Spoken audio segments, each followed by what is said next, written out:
चिड़िया अपने 3 बच्चों के साथ घर में बैठी हुई थी।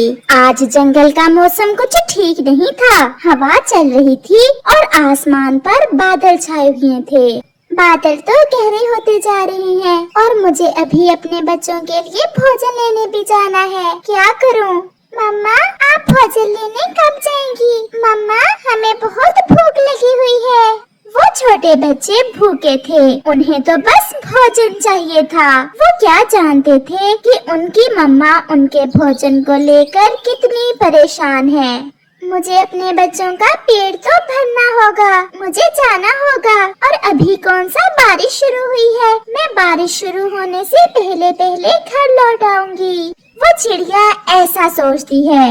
बच्चों, मैं जा रही हूँ और आप घर में ही रहना। और बड़े, आपने अभी नया नया उड़ना सीखा है, इसलिए मेरे पीछे से उड़ने की कोशिश न करना। ऐसे वो चिड़िया अपने घर से निकलती है। कौवा जो चिड़िया के पास पे रहता था, चिड़िया को जाते देख उसे आवाज देता है। चिड़िया रुको, रुको तो, मेरी बात सुनो। मुझे देर हो रही है, मौसम खराब है, जल्दी बताओ क्या बात है। भोजन लेने जा रही हो तो मुझे भी साथ लेती जाओ। मुझे तो पता नहीं है कि भोजन कहाँ से मिलेगा। आप हर बार मुझसे धोखा करते हो। भोजन मैं ढूंढती हूँ और छीन आप लेते हो, इसलिए आज मैं आपके साथ नहीं बल्कि अकेले ही जाऊंगी। आप मेरा समय जाया ना करें। ऐसा कहते हुए चिड़िया वहाँ से उड़ जाती है। बड़ी जुबान चलने लगी है इस चिड़िया की, पहले तो ऐसी ना थी। पहले ये हमसे डरती थी और अब दूसरे पक्षियों को देख देख कर इसका डर खत्म हो गया है। मुझे इसका कुछ करना होगा। चिड़िया उड़ते उड़ते बीच जंगल के पहुंच जाती है और फिर आसमान पर बादल गरजता है और तेज बारिश शुरू हो जाती है। चिड़िया एक पेड़ की डाल पर बैठ जाती है। वो अपने बच्चों को लेकर बहुत चिंतित हो रही थी। बारिश तो बहुत तेज है और मेरे बच्चों के लिए तो ये पहली बारिश है। मेरे बच्चे डर रहे होंगे। मैं क्या करूं? वापस घर जाऊं तो भोजन कहाँ से लूंगी? मुझे वापस घर ही जाना होगा। ऐसा सोचते हुए चिड़िया उड़ने की कोशिश करती है, परंतु वो उड़ नहीं पाती और वो फिर से उसी डाल पर बैठ जाती है। मैं बारिश के रुकने का इंतजार करती हूँ। ऐसी बारिश में उड़ना तो बहुत मुश्किल है। आसमान पर बादल की गरज सुनकर तीनों बच्चे बहुत डर जाते हैं। ये आवाज कैसी है? मैंने पहले तो कभी ऐसी आवाज नहीं सुनी। मैंने भी। ये आवाज तो बहुत जोर की थी। भाई, भाई, जरा बाहर देखो, आसमान से पानी गिर रहा है, इतना ज्यादा पानी। ये बारिश उनकी पहली बारिश थी, इसलिए वो ये सब देख बहुत हैरान हो रहे थे। कालू, चिड़िया के बच्चे घर के बाहर बारिश देख रहे हैं। चलो तो उन्हें थोड़ा तंग करते हैं। चलो चलो, चिड़िया मेरी बेइज्जती करके गई थी, अब चिड़िया के बच्चों से बेइज्जती का बदला लेते हैं। वो दोनों चिड़िया के घर की तरफ जाते हैं। बड़े और छोटे, तुम दोनों क्या देख रहे हो?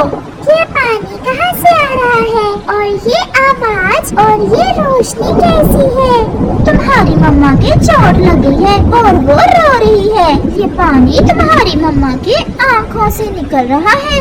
क्या क्या मेरी मम्मा की कैसे चोट लग गई और आपको कैसे पता चला?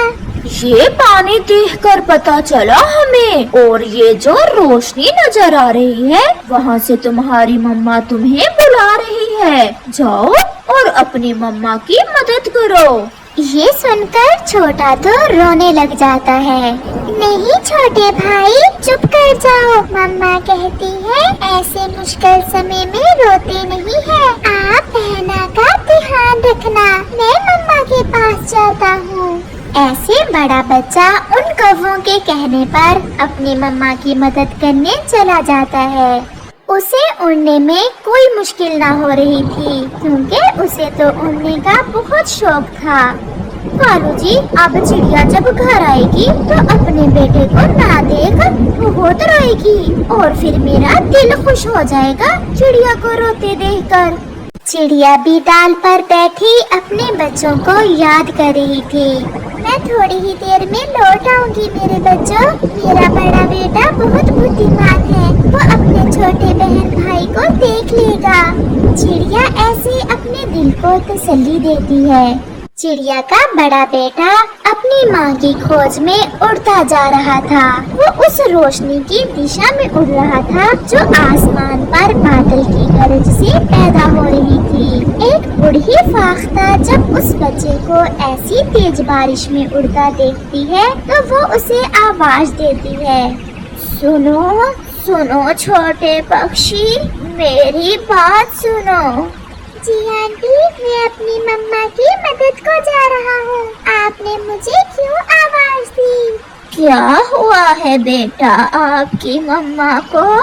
कौवे अंकल ने बताया है कि मम्मा के चोट लग गई है और मम्मा रो रही है, इसलिए तो मम्मा की आंखों से ये पानी गिर रहा है। नहीं बेटा, ये पानी तो बारिश का है। ये छोटे छोटे कतरे बारिश के हैं, तुम्हारी मम्मा के आंसू नहीं है।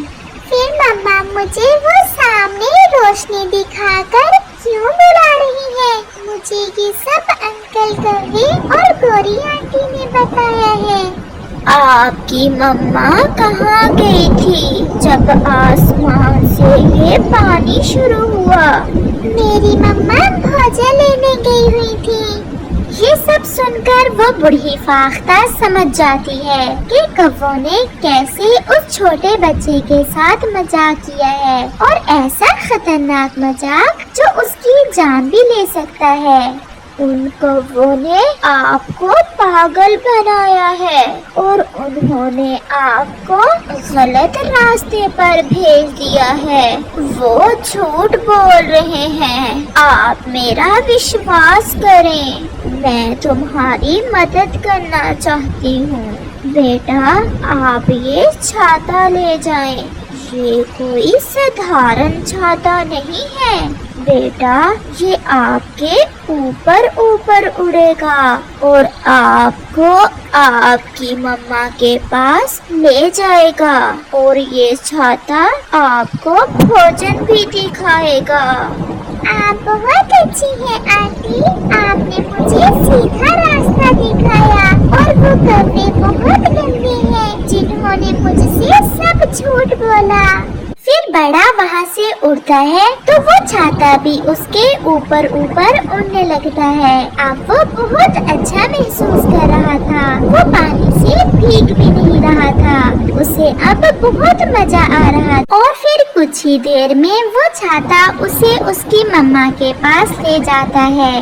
मम्मा मम्मा, मेरी मम्मा ठीक तो है ना? मैं तो ठीक हूँ बेटा, परंतु आप यहाँ कैसे, और वो भी ऐसी बारिश में? फिर चिड़िया का बेटा अपनी मम्मा को सारी बात बताता है कि कैसे कौवों ने उसे झूठ बोलकर घर से बाहर भेज दिया, और फिर कैसे उस बूढ़ी फाख्ता ने वो जादुई छाता उसे दिया। मेरे बच्चे, आप बहुत बहादुर हो, आपने तो सच में अपनी मम्मा की मदद की है। वो कौवे ये नहीं जानते कि भगवान की मदद हमारे साथ हो तो कोई हमें नुकसान नहीं पहुंचा सकता। मम्मा मम्मा, फाख्ता आंटी बता रही थी कि ये छाता हमें भोजन भी देगा, तो फिर मांगो इस जादुई छाते से अपने मन का भोजन। छाते छाते मुझे और मेरी मम्मा को भोजन तक ले जाओ, हम भूखे हैं। और फिर वो छाता फिर से उड़ता है और साथ साथ वो माँ बेटा भी उड़ते हैं। गोरी, ये बारिश तो ना जाने कब रुकेगी। मेरा तो भूख से बुरा हाल है। चलो तो कहीं से भोजन ढूंढते हैं। अगर वो छोटा सा बच्चा ऐसी बारिश में उड़ सकता है तो हम क्यों नहीं? ऐसा सोचते हुए वो दोनों उड़ते हैं। हवा तेज थी, वो बहुत मुश्किल से उड़ रहे थे, परंतु हवा तो उन्हें इधर उधर धक्के दे रही थी। चिड़िया और उसका बेटा भी उस छाते के साथ साथ उड़ते उड़ते एक ऐसी जगह पहुंच जाते हैं जहां ढेर सारा भोजन था। ये जगह चिड़िया ने पहले कभी ना देखी थी। फिर चिड़िया और उसका बेटा वहां से कुछ भोजन लेते हैं। छाते छाते अब हमें घर ले जाओ। फिर वो छाता वापस उड़ता है और मम्मा और उसका बेटा भी अपना भोजन लेकर छाते के नीचे नीचे वापस सो लेते हैं। जब वो पहाड़ों के पास से गुजर रहे थे तो चिड़िया की नजर नीचे जमीन पर जाती है। वहाँ कौवा और कौवी एक झाड़ी में फंसे हुए थे। चिड़िया वहाँ रुकती है। कौवा, मेरे बेटे से इतना बुरा मजाक करने के बाद अब यहाँ क्या कर रहे हो? चिड़िया, हमें इन झाड़ियों से निकालो। हम तेज हवा से गिर गए थे और फिर यहाँ फंस गए। बड़े, हमें माफ कर दो, हमने तुमसे झूठ बोला। और देखो मेरे बेटे ने कैसे मेरी मदद की। मेरे बेटे ने अपने जादुई छाते से मेरी मदद की। हमने भोजन भी ले लिया और हम सुरक्षित भी हैं। फिर चिड़िया उन्हें झाड़ियों से निकालती है। अब आप भी हमारे छाते के नीचे आ जाएं और वापस घर चलें। हमारे पास भोजन हमारी जरूरत से ज्यादा है। हम आपको भी कुछ भोजन दे देंगे। ऐसे चिड़िया और उसका बेटा कौवों को भी अपने छाते में ले लेते हैं और वो सब सुरक्षित वापस पहुंच जाते हैं। कालू जी, इस चिड़िया के तो उल्टे काम भी सीधे हो जाते हैं और हम चिड़िया से बड़े भी हैं और शक्तिशाली भी हैं, परंतु फिर भी हमेशा ये चिड़िया ही हमारी मदद करती है। फिर उन्हें एक आवाज सुनाई देती है, क्योंकि हमेशा अच्छाई जीत जाती है और बुराई हार जाती है। चिड़िया अपने बच्चों के साथ अपने घर में सुरक्षित बैठी बारिश के मजे ले रही थी और उनका जादुई छाता उन्हें देख मुस्कुरा रहा था।